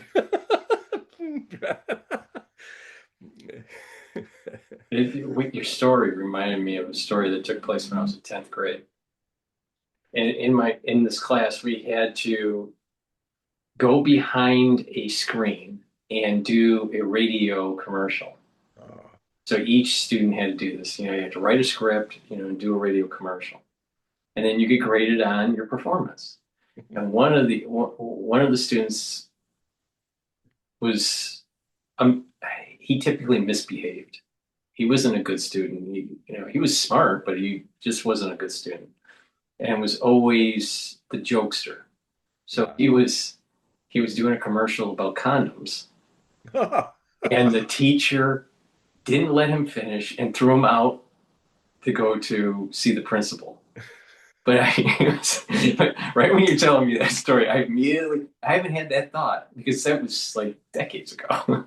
That must have been in 86, 87, 86, I think it was 87, 1987 when that happened. So yeah, I would do something, a variation of that. I don't remember If I what. if I was behind the sheet doing it because of this incredible pollen season that we had. I mean, it literally the next island I see out my window here, it looked like it was having a drizzle over it. And then I looked closer and it was yellow and there was no rain clouds above it. It was literally yellow clouds of pollen. My roof is still yellow, and so uh, uh, so I would do an ad about uh, to what trees come. They come. The come of trees. Shall they come forth? And do it a little Shakespearean, To be or to not be coming would be unbecoming, would it not? I remember that and getting thrown out of the class for that. But What did he become? What did he become? A dictator of Bosnia or something? I have no idea. Some other Eastern European country? Maybe, who knows? I'm not sure. I mean, I didn't keep any contact with people that were from my high school. I Best just to leave them behind, yes. I don't think I don't think many people do are still friends with their high school cohorts. It is interesting that way. I mean, I had a few like Roger Heisman. He was really a good friend of mine, uh, and it's true. You kind of there's very few that I can think of And that if some people, if some of or your, Jim Oot. Hello, Jim. I can see, sometimes you may be a high school friend and then you go to the same college. And Mm, if that's the case, then most likely you'll stay friends. yeah. But most of the time, people go to different colleges, different universities. And therefore, you make new friends, you lose contact, and all of a sudden, you know, you don't know what's going on with their lives. Yeah. Um, Well, when you get famous, though, it's interesting. Sometimes, they just creep up. like a lot of people, a lot of people I used to go to high school with watch me, and Uh, and that's kind of funny. And then what's also nice is that some of my teachers actually got in touch with me, and that was nice to them. They would like say, "Hey, it's really cool where you've gone with this because you definitely, we used to say in the Ridgecrest Middle School on Palos Verdes, when they had the little memento magazine for each year, we had a list and they'd say, what would he become? And mine was he'd become a library, a history library. He would morph into a history library. It's an accurate prophecy. So, yeah, no, I just, you think back on you go back in time and think about what was going on during high school years and, you know, even elementary school years. And those are formative years for an individual, it is. you know. You're starting to awaken into your sexuality and all kinds of things are happening. Yeah, it was a lot of things happen. I mean, it was when I was 15 that I discovered the music of Wagner. It's been a lifetime love affair for me in opera. And then it was because of that that I did a little hiatus in my trajectory, which was always meant to be a writer. And I tried and almost succeeded in becoming an opera singer. I was the protege of William Chapman in New York City Opera, and I was being tutored and prepared in those days. The German opera houses were built for American singers to sing in them, and I was going to go off to Stuttgart and have a lyric baritone career. I probably would have done a lot of Mozart and Donizetti and the more lyric things, and Die Zauberflöte, the magic flute. Um, I don't really like Mozart to listen, but I love to perform him. And last thing I did was Figaro in the Marriage of Figaro. And but I wasn't good at the politics. And in the world of the prima donnas, with knives in the backs and all. I just was not good at it. And frankly, I didn't like the idea. I would have probably been fine with it 100 years earlier when you just lived in one opera house. You were in the community and it was your life and you did that. Unfortunately, Wagner's responsible for not only making modern conducting, where he wrote an essay on it and he said that we shouldn't be a metronome. We should interpret more and we should also not have we should turn our back on the audience so that the orchestra sees our gestures, our eyes, our emotions, so you can get everybody together even better. Otherwise, conductors used to be at a table and they would just conduct like this, looking at the audience at the side of the orchestra. Wagner changed all that, and all this kind of flurry and being being very dramatic with the sweep of hair. Well, if everybody's watched Bernstein sweep and be dramatic, he literally he's moving just like Wagner did when he was a conductor, and he was also a guest conductor, which no one ever done before, where he started traveling all over Europe and conducting, even in Moscow and Leningrad, to get away from his creditors, so or make money for them. And so I was shocked to see how much he really defined how modern conducting works. Um, including the drama of it and all that, performing of it, and yeah. So yeah, that all happened when I was a lot of seeds were planted. And from mid 60s to the end of the 60s, I had seeds, amazing. It was during that time where I heard the name of Nostradamus for the first time and in Ridgecrest Middle School. In a documentary, it was after lunch, and we're all growing still in that age. So whenever you could fall asleep in the darkness of a documentary, you just lay your head down on the little desk, and you can manage that. So I know the documentary, or I've seen the footage before in other documentaries where it's the famous Berlin university scene where Goebbels, the propaganda minister, is having all these kids throwing books into a huge bonfire. And there's books of Jewish authors. And he was saying, we're going to purge all this. And so they're showing that. And the narrator is saying, back in the 1550s, there was a man named Nostradamus. And I heard that name and I was almost asleep. And I immediately woke up and was like, boom, up in my chair, like somebody struck me with lightning. And my first impression was a feeling of tremendous familiarity and another feeling of that is the strangest name I've ever heard. Those were my first impulses of what ended up being my whole life's trajectory.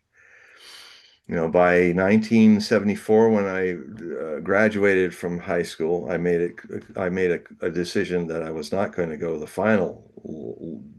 final step because otherwise I'd be completely programmed. And I decided that I would not go to college and that the world would be my university to learn from it. And so it was then that I started studying Nostradamus. And then on the ranch, when I was in the Oregon commune of Rajneeshpuram, as now a disciple of Osho, in 1983, I was a post hole digger, and at one of my many jobs in those 4 years. And Osho, then somebody came up from the office as I'm looking down the hole of my next sign, and he said, "Oh, Osho just broke his silence to the world and sent out this prophecy, the Noah's Ark of Consciousness, which I was talking about earlier."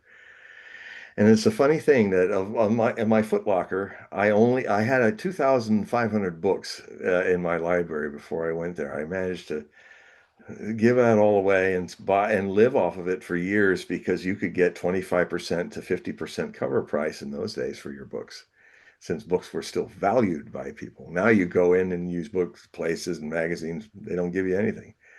I mean, I had Omni. I had all the Omni magazines, which was a treasure. No one even wanted a penny for it.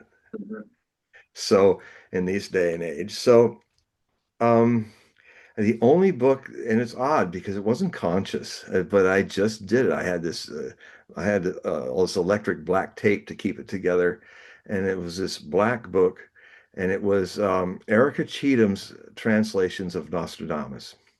And I was pulled to it because she was I said, it's the first time a woman's intuition gets a chance to look at these prophecies. It's always been men who've been writing about it. So I was pulled to that idea. And so she was my doorway into all the other scholars and stuff.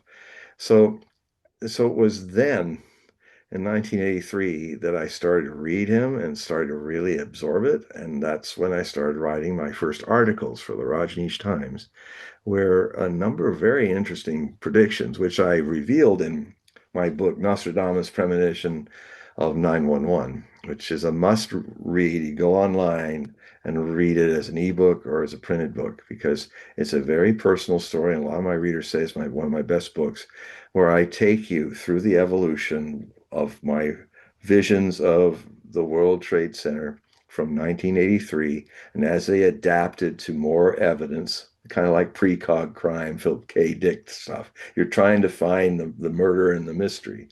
Right up to the day before it happened, and then the following morning, literally watching the thing happen and see the parts that I couldn't completely understand as clues become revealed before my eyes in real time. It's quite a book. It starts with a study of mass visions, how a lot of people had premonitions of World War One, how a lot of people had premonitions that the Titanic would sink. And so I started with those, ending with Carl Gustav Jung's famous confession about this. He thought he was having a psychotic break in 1913, but he was actually um, he realized after a while, because we always personalize our visions. That's what ego does. It's about me somehow. But if you go deeper into it, sometimes it's not about you. It's something really bigger than you that you're feeling is coming. And so he finally understood that it was some big war, and he was in England when it happened. He got back to Switzerland and he realized that he started to study how people have mass premonitions. And there were a lot of mass premonitions about 911 because 911, not since 911 have we entered a period like we are now, where something like that changes the course of all our lives into another historical pathway, all our lives across the world. What is happening now in this year, with the culmination coming soon of the Ukrainian-Russian war, where Russia will win it, what's coming now, where Iran has now become in this war the fourth power in this world. America, Russia, China, and now Iran has now, in this war, become a power to be reckoned with. And it will see the rapid end of America as a hegemon. Well, what's interesting is Brzezinski wrote in his chess uh, Mm, chessboard book. I don't yeah, know the title, but yeah. he mentions that the worst case scenario that he saw was an alignment of Russia, Iran, and China. But the probability Well, we is low. But right, but we Well, have. yeah, he's right, but he's right. It's a triangulation of powers that literally he kind of partially seen the future, but he couldn't wrap his because of his biases. He couldn't understand why that it would be America's hubris and foolishness and strutting around like a great superpower that it hasn't been for decades. And there would someday come, it's like the bully who's not really that good a fighter. He always scares the kids in the sandbox. But it's always happens that someday he meets his match and they get thumped on their butt. And now the rest of the people in the sandlot called our countries now know that we are no longer anything but a paper tiger as a country. We are not this world unipolar hegemonic force anymore. We haven't been for years. It's the curse of people who win wars is they never reflect upon how they won the war. They think, oh, well, we won, therefore we don't need to learn anything. We've won. And so what happens is they stop growing. And what happens is they suddenly wake up to a world where they're 20 years behind China and Russia when it comes to hypersonic missiles and electronic warfare, and and there's no way they can catch up. The hegemon victor is always made of clay feet. And it just happens. And in this higher paced society, it doesn't take hundreds of years for Rome to crumble. It might take 100 days. America's in its 100 days. They're going to make this war a long war, as I said they might do in my last Hogue prophecy report. It'll either be violently short or it'll be a lingering war.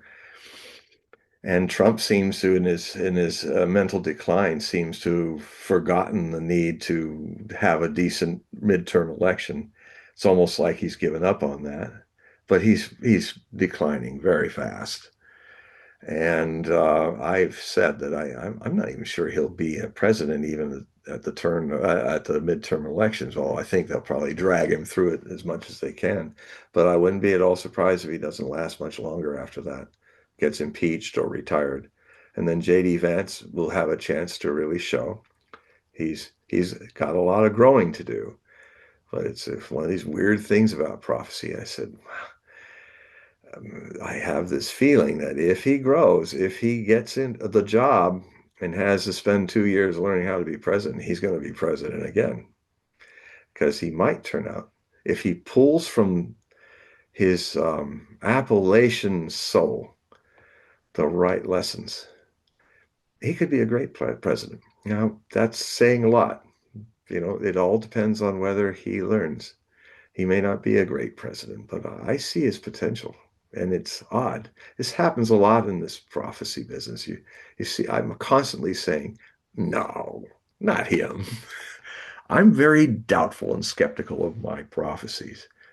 Like Trump, him? I have to watch him since 1990. Why? I mean, he's a gangster. He's an interesting person in an odd, comical way. But oh, who's this? Who's this little house dwarf that's coming out from behind Boris Yeltsin, who's being introduced to the world as the next standing Russian president? This little Dobby figure. Well, it's Putin. And in both cases, they have become very significant leaders of the world. Because if I gave words to it, the vibe was watch them. They are men of destiny. And that doesn't mean for good or bad. It could be a lot of things. It can be for good. It can be for bad. It can be for other things. But they have proven themselves. Now here they are, kings, the eagle kings of the north, as Nostradamus called them, because their totems were eagles. And Trump and Putin are them. One is going demented. The other is the hope of the world. Even though you folks in the West will go, what? Mark my words. Remember, and Russia is the hope of the world. Well, And the source of that prophecy is our greatest prophet in America, the sleeping prophet, Edgar Casey. okay, so we're at near the end of the show, John, but we already talked about the reading. So if you could remind the audience what the periodicals Yes. to sign up, what that encompasses.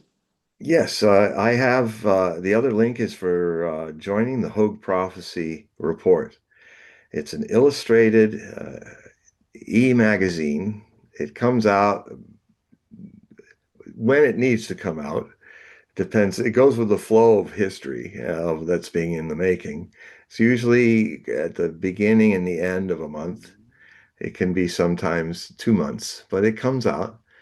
And it is amazing. I mean, my readership really constantly are saying, especially as I'm doing a fundraiser now, and I'm getting a lot of feedback more than usual. And the main tenor of what people say is that it's like a rare thing to find such in-depth news, such backstory, such an interesting blend of things that even in the alternative media doesn't happen, where you're blending prophecy with the news and other things. And so it has a very passionate readership.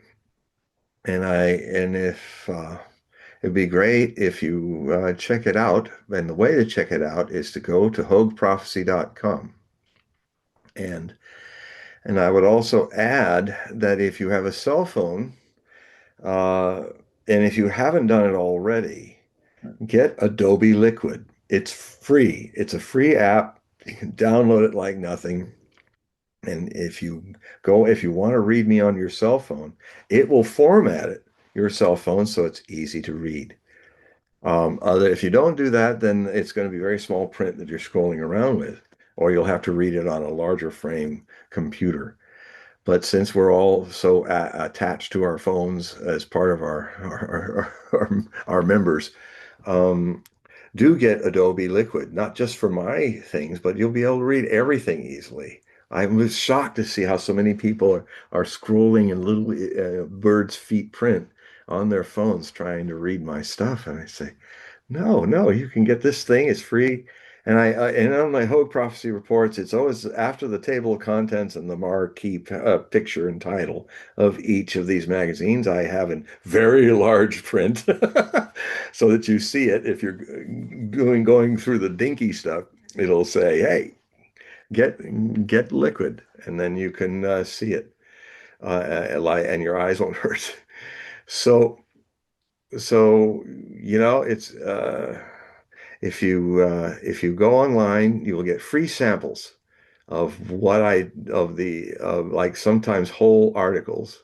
And if you also subscribe to the Hogue Prophecy Bulletin, which is a free newsletter, which you can get if you click on the buttons above the main page of the website, um, you will um, you will get um, you will see free some of my articles, and sometimes I publish them after a while's gone by so you can see them.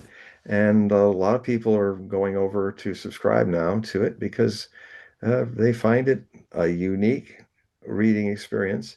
And often, as you notice, maybe in these shows, I do a full spectrum of serious, prophetic, and also comic, because comedy is a very important part of our lives, especially in these times that require that we laugh them off the map.